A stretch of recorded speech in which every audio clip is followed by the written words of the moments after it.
I wouldn't recommend every startup to start with 7 founders. You could say it's kind of like we built the eyes for the underwater world.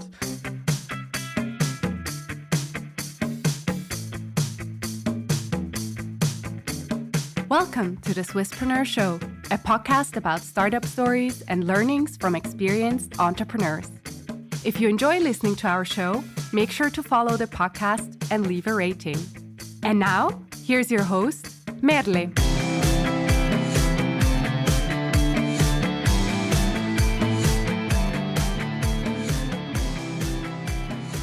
Welcome to another episode of the Swisspreneur podcast. Today I'm sitting here with Jonas Wüst, who is the CEO and co-founder of Tethys Robotics, which is building autonomous underwater drones for rough waters. And I'm very much intrigued to hear more about it. But first, welcome, Jonas. Yeah, thank you very much for having me. Very happy to, spend this hour or 1 hour and a half with you. Depends on how long you want to talk. We see where it's going, yes. Before we go into Tethys and hear more about your startup, I would love to hear a little bit more about you, Jonas. And I know you studied mechanical engineering and then later robotics at ETH. But I would love to understand, when you look back to your beginnings and to your education, what actually drew you toward practical robotics rather than the theoretical side of engineering? So, yeah, it's a good question. I think back in high school was more or less like we've done that in St. Gallen, where kind of the science side or natural science, physics, etc. was always interesting. Mm-hmm. For me, not always the very theoretical side. So even for like projects like Matura projects that we did back then, like we built very small wind turbine that was able to charge. Oh, cool. Well, smartphone back then, at least one battery load per day. So these were kind of the things. And even back then was kind of to build something, but not alone. Like I think it was the only one that had kind of a Matura project with a friend of mine that we did it together. So this kind of this collaboration component plus kind of the technical hands-on was quite interesting for me. And that drew me then towards kind of the engineering parts at ETH for studying mechanical engineering at the time, because I think I saw that mechanical engineering was probably the broadest study you could take when starting that. So that was kind of part of the reason why I went into or down that route at the end. And then what drew you to underwater robotics? I mean, it's probably not the most typical path. No, at least not for Swiss startups. So we got the question a lot why we build underwater robots in a landlocked country. So no, for us was, after that was started mechanical engineering, started my studies. It was relatively dry studies, literally. So it's physics, it's math, it's a lot of theory. And then in the last year of a bachelor's in mechanical engineering, there's this called focus projects, where if you have good enough grades, you can apply and get into kind of pre-defined projects. My grades weren't that good, but I still wanted to do something, so we started our own thing. Cool. And the idea originally came from one of my friends, kind of founder of the project, not in the company later, is Christian Engler, and he built also as a Matura project an underwater robot, kind of very early stage. And then after 2.5 years of studying, he said, let's try to build another underwater robot, because there is this competition in the US. And so me, him, and a few other colleagues still that we knew each other from high school. So let's try this. Then we gathered a few other colleagues we got along the way in our bachelor. And that's how we started. So we were about 8 people, just driven by kind of this hands-on project with a relatively short timeline. Like we had about 3 or 4 months to build a robot, ship it to the US and try to to win the competition there. But that was kind of the original. And I think kind of the underlying aspect for us was at the time, there was no active project in the underwater realm at ETH. And it was kind of this pioneering aspect, although it's a bit hard to define what's pioneering, what's not. But for us, kind of, there's a lot of aerial drones, and there was the very fancy things from Robotics, like building Lego robots. Like, well, that's maybe a bit too far off for us. We're still not even finished our bachelor's. And so kind of the underwater aspect was kind of the perfect fit for us at the time.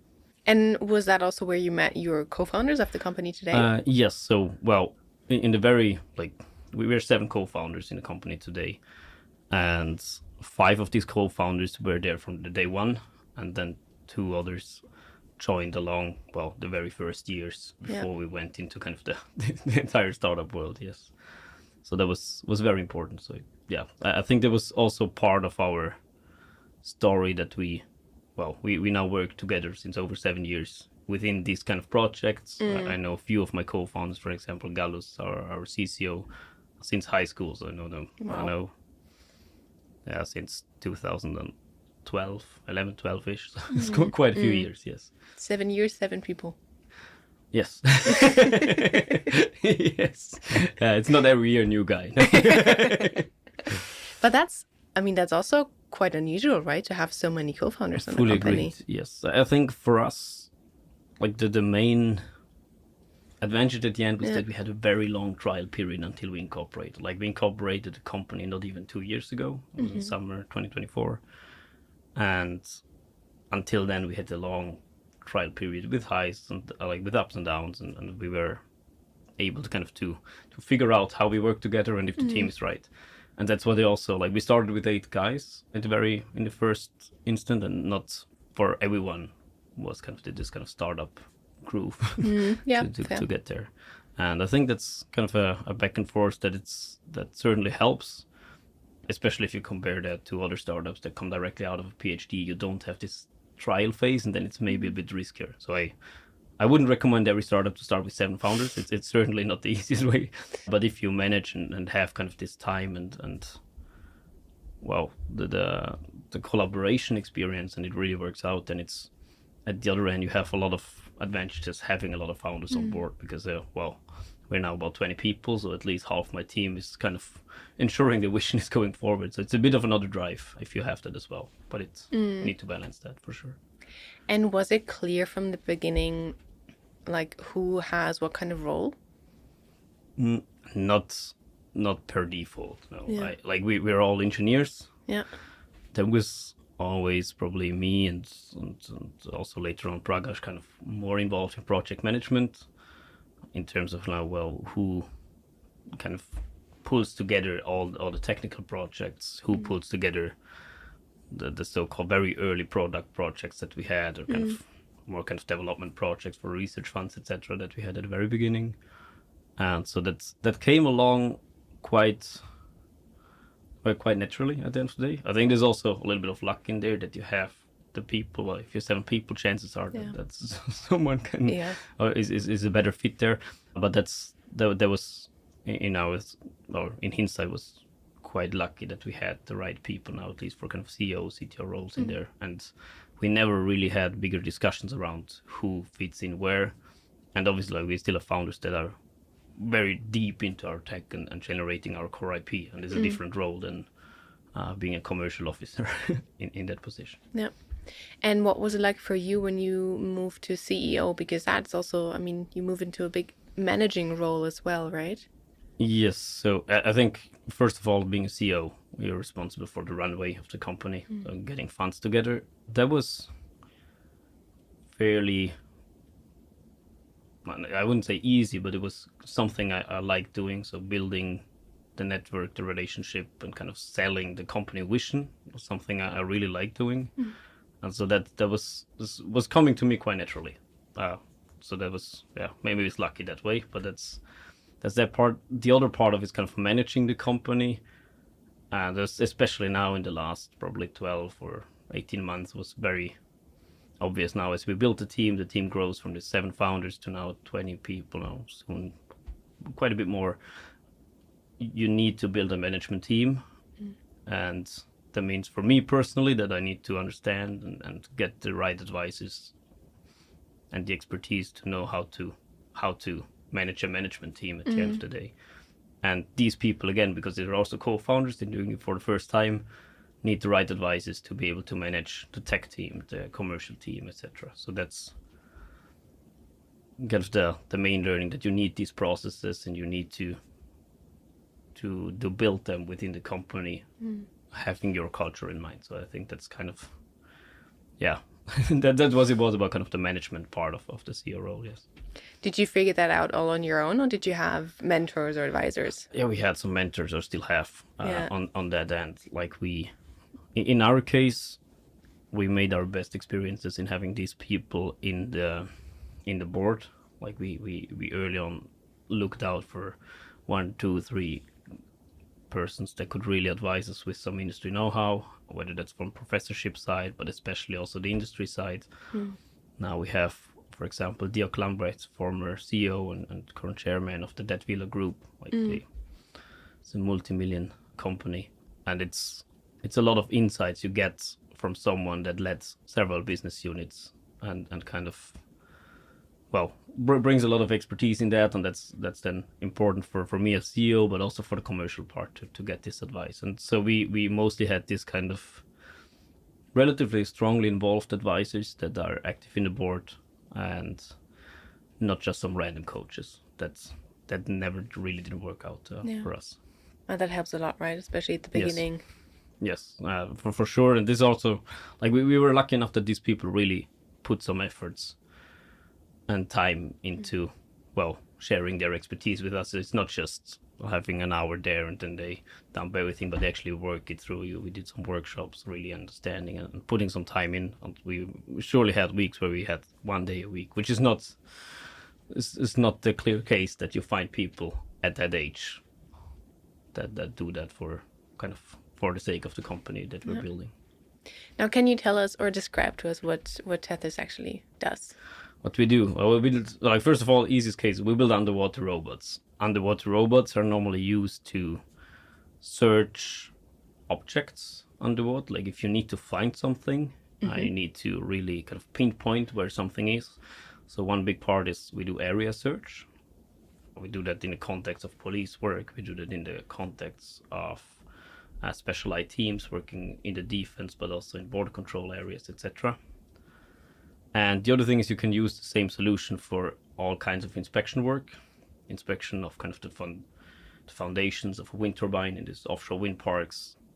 There's a whole lot of infrastructure actually out there, also in the oil and gas sector, pipelines, cables, all kind of in-between infrastructure that is critical to be there and needs regular inspections. And so you could say it's kind of like we built the eyes for the underwater world. Eyes in the sense it's not just cameras, it's acoustic sonars, etc. that all come together. So it's at the end, currently it's a tool that can be deployed easily to gather the information to see what's normally covered by the water. Yeah, and it's like a swimming. Yes, robot? it's you can picture it like an aerial drone, so it has kind of all degrees of freedoms. Like degrees of freedoms in the sense it can turn in any direction, it can drive in any direction at all times, and we don't fall on someone's head. So we are freely moving like a spaceship, so to say, but in the underwater world. So it has 10 thrusters. Thrusters are basically propellers that let the robot move in any direction. So we're very, very free in how we move and also how fast we move the robot underwater. And then that's very important. It's not like the drones. We don't have GPS underwater. And generally there is nothing else than sound for communication. Okay. And that means we're very limited in communicating to the robots. And in that sense, the main difference for underwater robots, normally we use our robots tethered. So we have a thin fiber optics cable going down to the robot that can be 1,000, 2,000 meters long, which allows us to still communicate and control to the robot in real time. Oh, interesting. Yes. And then, but the data that you collect, is it visual? Or what kind of data do you collect? If we take a generous application, if you have, let's take this foundation of the wind turbine. I think that's easy to imagine. Then you have the foundation and you need to look at that. And I would say about 80% of the data you collect is visual at the end of the day. But to get this visual data, you need other sensors to know where the things are, because the visibility is very limited normally. That means if we have very good conditions, we see 2 or 3 meters far. which is not really far.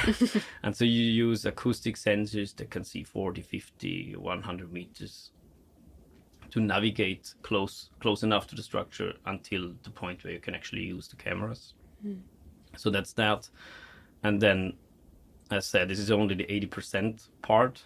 The other 20% can be anything, can be from contact-based probing.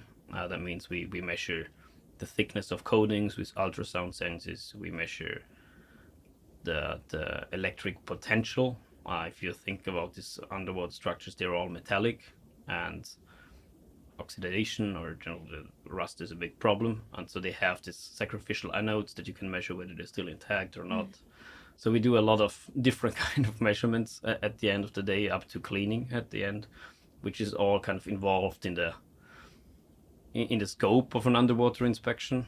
But at the end, the customer just looks 80% at the visual data plus whatever else is in the scope for that. So it ends at the end that we have over 10 payloads on the robot. So it's basically the core platform to see what's going on there, to know where something is, to find errors, etc. And then is the whole second part, which completes the entire task, because otherwise you can't sell a robot if you just do 80% of the job. And then the customer, so let's say from the customer journey, is there like a dashboard or software that I use to see the data? It's basically a user interface you have, like in real time, right? So the robot is connected to your control unit. It's like a suitcase. The suitcase is a mobile workstation, or kind of a very fancy, ruggedized laptop, if you want so. And that runs Windows, and on this platform we run our user interface. Okay. And this user interface is like, if you picture kind of the space games or operating kind of whatever, it's very similar. It's intuitive in a sense. You see the avatar of the robot, you see the camera image, you see sonar images, etc., and kind of a mini map to know where you are. And that allows you kind of to control the entire operation. So it's kind of this real-time interface that allows you to see what's going on and also kind of manage your recordings. I think that's the other important aspect, obviously. And what kind of customers do you have? I'm currently, also due to the geopolitical situation, we're very much active in kind of maritime safety and security sectors. That means there's a lot of governmental clients around. So really talking to a lot of police organizations, but also, and that's currently a big topic, but basically since the Second World War, there's a lot of ammunition residues in all kind of waters. So from German Ocean, like Baltics and Nordic Sea, we talk about 1.3 million tons of ammunition residues. But also in Switzerland, we're not like we have about 8,000 tons of ammunition residues in our lakes. Like ammunition residues can be anything from old grenades to, well, any kind of explosives at the end. And that gets to a point where the environmental aspect is very critical. So it's also the oxidation is going on. So chemical processes that will, well, especially in saltwater, less in Switzerland, but especially in saltwater, kind of bring these chemicals to the surface, which is quite a big problem. And so these governmental agencies, mostly they're part of the military kind of special forces that are used to handle these explosives, to search, identify, monitor. And that's one big application that we currently have, that we use our robots to do area search of these objects. So we have metal detectors, magnetometers, etc. on board to map where things are, and if there is something that we can, well, either just report it, monitor it, manipulate it, etc. So that's probably the biggest focus and application that we currently have. Is that also or is there another core problem or area that you would like to get into that you see is urgent? Yeah, so I think for us, besides kind of this governmental cases, we see very big potential in the energy industry, like offshore energy industry overall. We also learned over the last few months, it's not so easy. It's not necessarily easier to talk to, and makes it obvious. If you try to talk to Shell, BP, to Ørsted in offshore wind, to RWE in Germany, they're very big corporates, and they're very much comparable in the terms of what a timeline for implementation looks like compared to, let's say, any kind of government. So it's also not a very fast process there. And the main difference there is also it's other motivations behind it why our solution would make sense. So it's way more cost driven, where on the governmental side it's risk and kind of urgency driven currently. So there is some differences there, and in general, we as a company work towards a solution that we can integrate more, like way more vertically in the entire value chain. And that is especially important if you look at the offshore energy industry. Like if you talk to any of these asset owners, at the end of the day, they just want, well, they want a turnkey solution, so they just want the reports at the end. Like, is my wind park okay or not? Yeah. And how you get that data is they're relatively open for that, but there are standardized processes how they do it today, and this will need to change in the future to kind of make a real difference in that market. And that's what we're working on as well. You mentioned before we started the podcast, I asked you, like, do you do oceans or rivers or anything? And you said basically any kind of water. Is there a technical difference or a difficulty for your solution if it's used in open water? Is it in a lake, in a river, etc.? Yeah, I think like the short answer, yes. Simplest case is normally if you operate in a lake at whatever depth, like we operate up to 300 meters of depth. And one of the biggest challenges underwater is the localization, so that the robot knows where he is. And that is, I think that case is very similar across all domains, rivers, oceans, tidal currents, as well as lakes. But what makes it very challenging, and that's kind of the second biggest challenge, is once you know where you are, you could still have environmental forces on you, like the currents, that limit your operation range quite a bit. And for us, therefore, kind of operations in rivers or also out there in the offshore area, if you have tidal currents, so tides come in, come out, you can have quite high currents actually. That is kind of where we see a lot of limitations today as well, also with our solution. So we can operate up to 2-3 knots somewhere in that area reliably, depending on payloads we have on there. And that's something we really need to take into account for this kind of operations.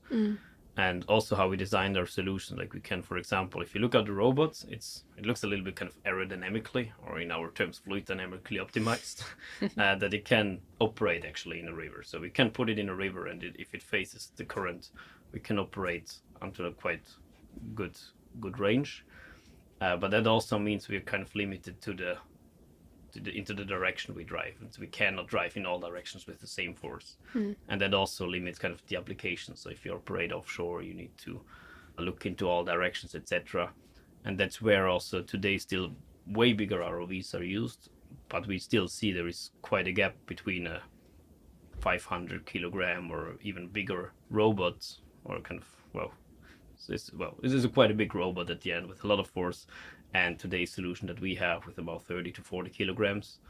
And so I think there is still a range where you can say, if we would build a bit bigger robot, then it might still be very, very interesting for this kind of application. And it's also the things we take into account, kind of what's our portfolio strategy for the future, etc. And can it work easily both in sweet and salt water? Yes, that's the only thing you need to take into account there, is that you have some kind of day-to-day tasks. So you need to rinse the robot after salt water, and you need to take that into account. If you're operating sweet water, you almost need no maintenance, which is Yes. And what would you say are the main concerns when you talk to new customers? Taking into account that we also talk to a lot of governmental clients. They normally work with companies that, you bring your 10 years track record into the tender. I was like, that's a bit tough for us. we on paper we exist since not even 2 years, and that's kind of something that's important.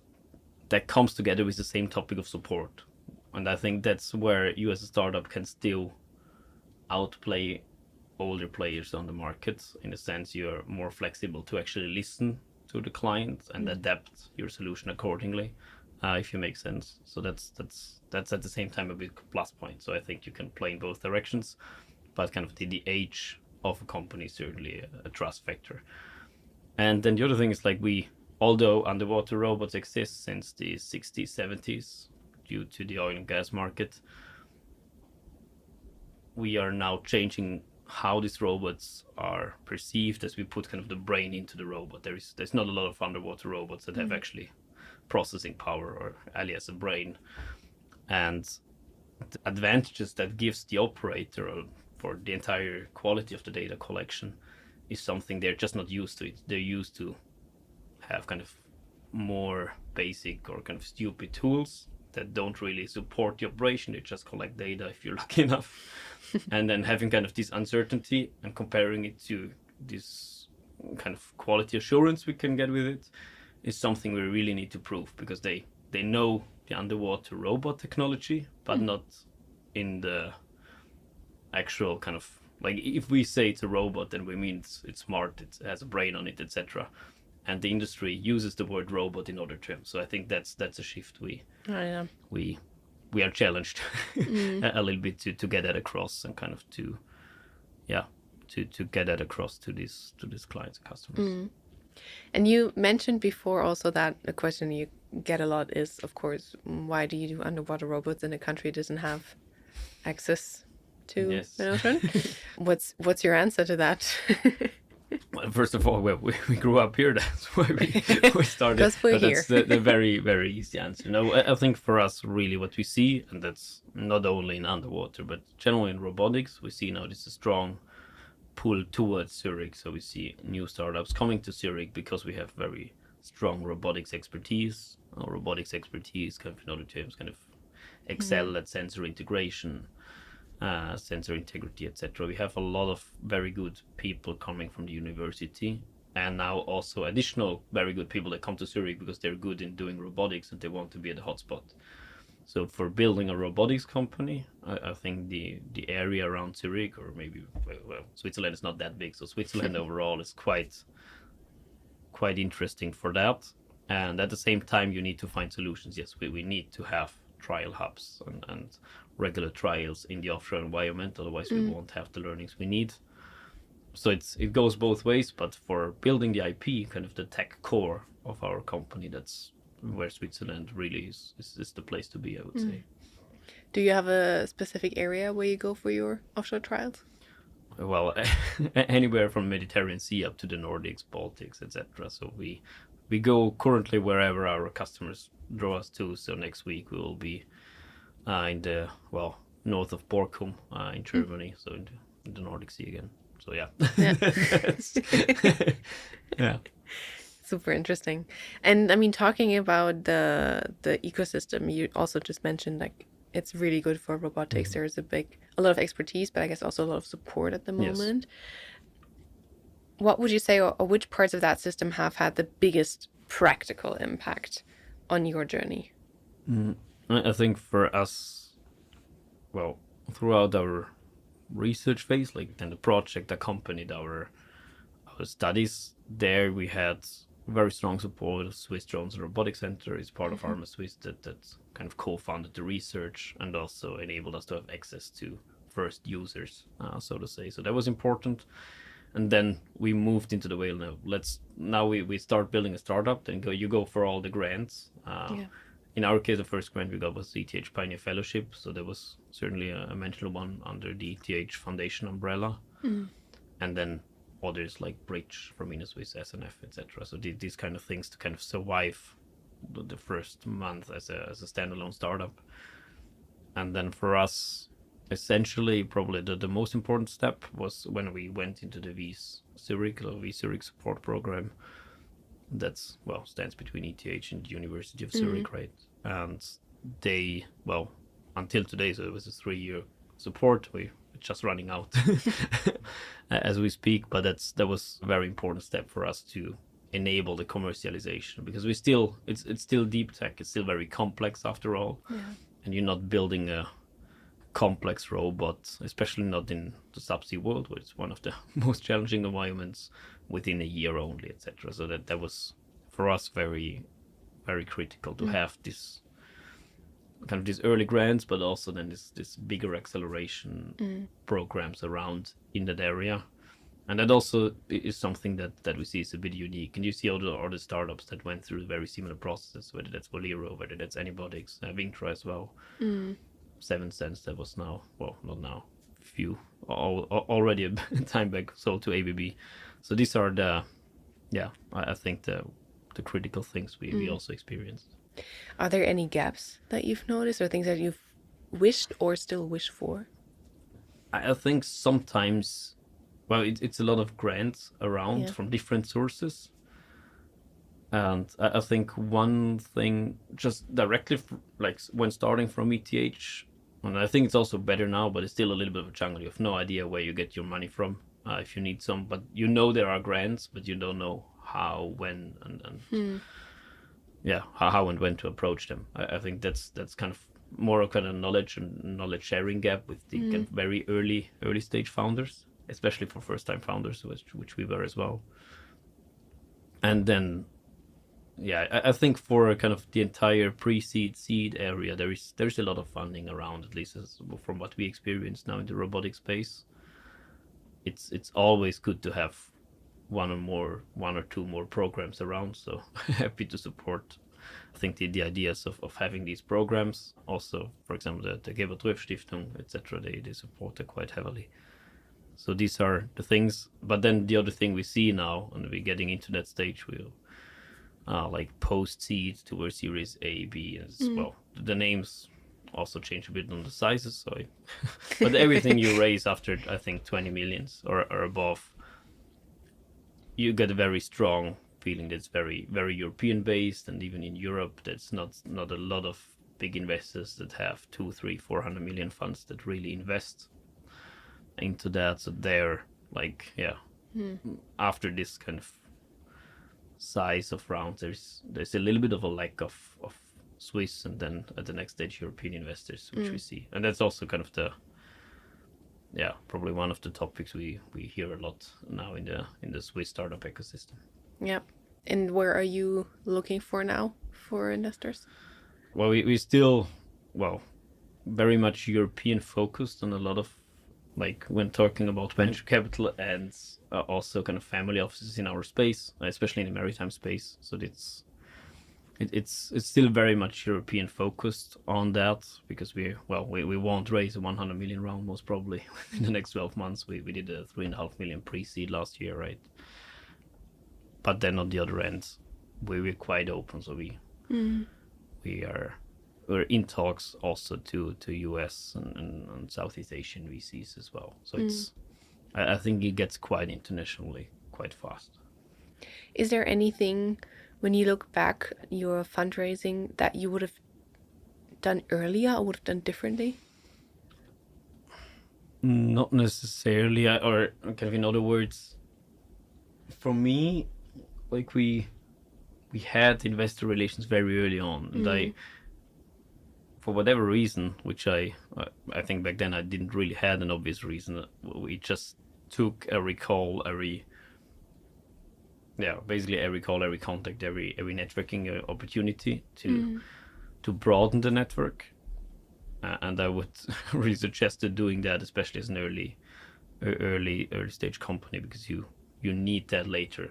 And for us, kind of, until we raised our first round now last year, we were over 2 years in contact with a few of these investors, which at the end of the day made the entire process relatively smooth and predictable, in the sense of we had not so much uncertainty to raise the amount of funding we needed. And so for me, but like looking back 2 years ago or 3 years ago, I certainly was not sure is the amount of effort I put now into these relationships, although I know I will not raise the next 1.5, 2 years, is that the right decision or not? And today I would say yes, it's the right decision. Back then I surely had, or was questioning myself whether that's the right thing, because there's always other things to do, of course, besides fundraising as well.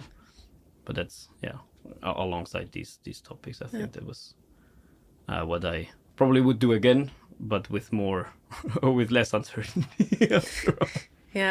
And I think, I mean, it takes a lot of energy and also a long breath to be able to work and nurture relationships for so long, Yes. so that you may, in a couple of years, get Yes, funding? no, of course.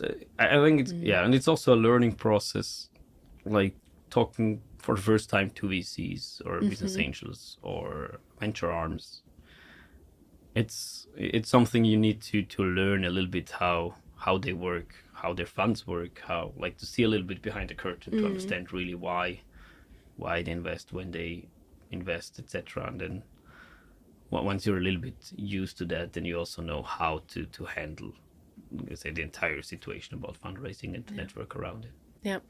And do you think that some of the grants that you got maybe smoothened the way or supported even with funding? Yeah, I would say for sure. It's kind of like we've got the Pioneer Fellowship and the bridge, etc. And then we were approved by the Wüst, Zurich support. And then you have kind of you can drop some names, and you also will probably be listed internally and in VC lists. I would suppose. I'm not a VC myself, so no clue. But I guess you will pop up there. And also from our side, like one of our investors, the only venture capital company or firm is Redstone, and we were also getting in contact due to their quite data-driven approach why they contacted us. So that's I think that's also based on the grants you win, etc.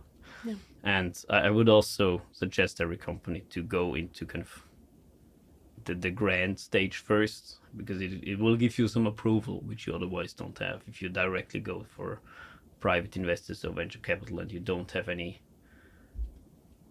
kind of funding track record. Then it's probably a bit tougher. And if you have 1, 2, 3 grants around or won a prize, then you can showcase that other people already kind of investigated your case a bit, whether whether the startup has some potential or not. And that makes it for sure easier.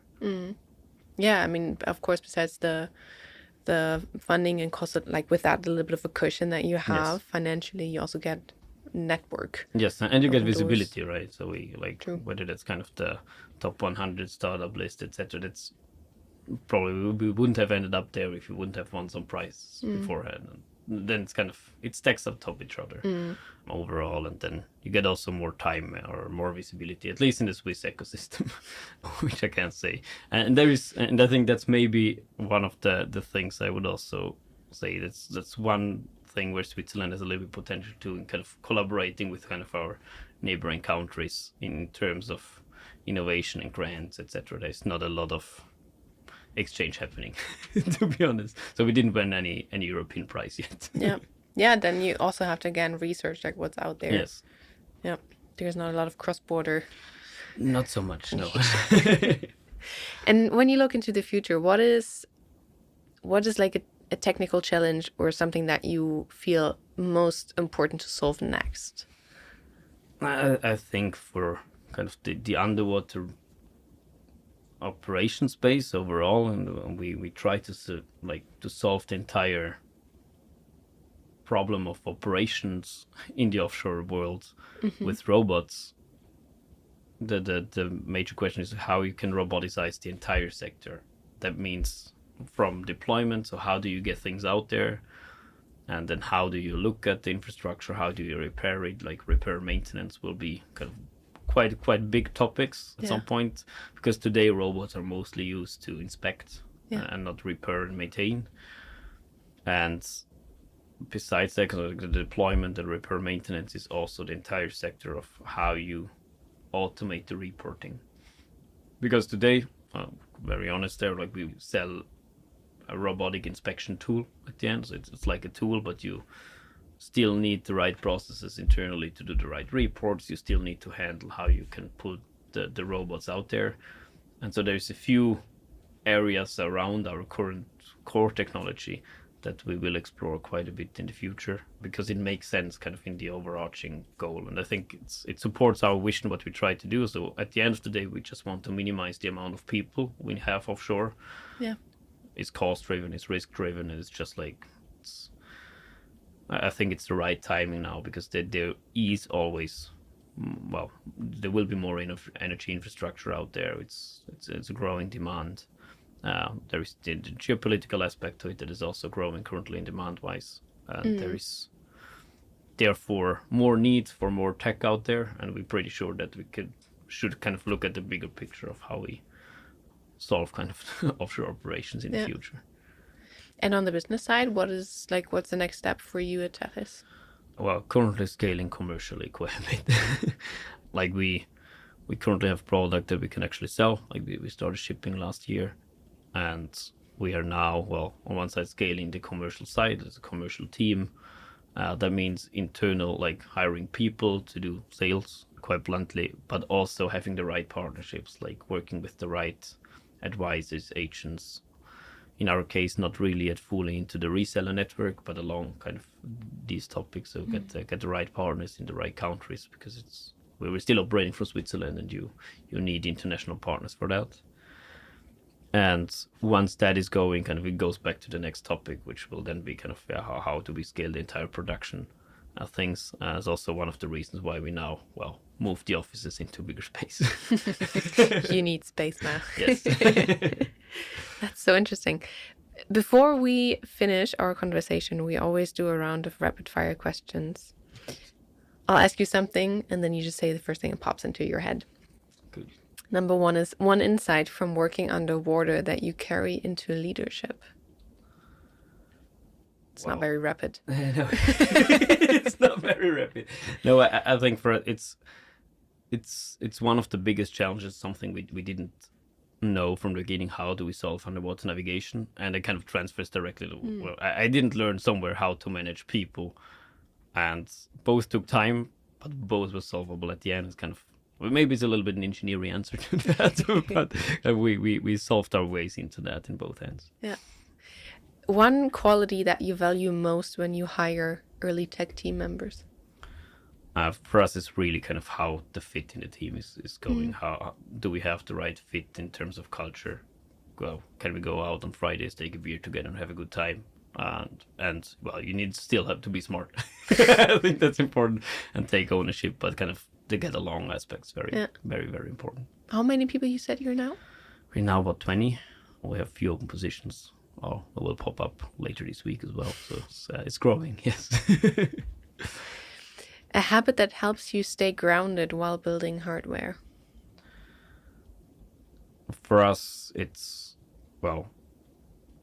being able to see the hardware you built in action every now and then. Like, I think one funny aspect of building these robots is that we can actually go out and kind of play with them. You can always take the robot, put it in the water, see whether it works, and you see the improvements.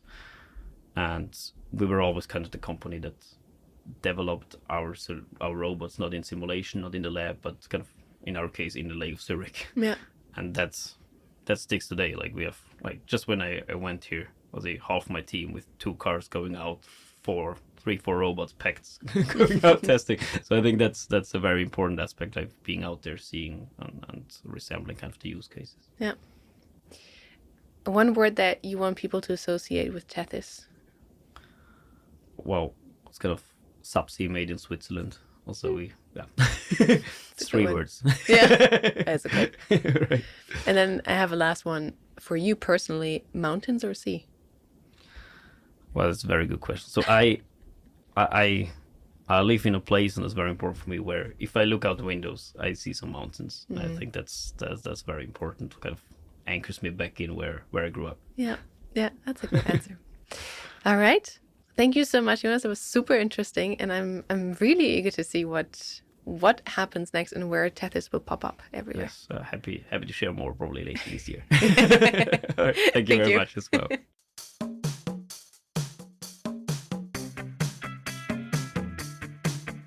We hope you enjoyed today's episode. If you did, you can support us by rating our show on Apple Podcasts. This way, we can reach an ever-growing number of aspiring entrepreneurs.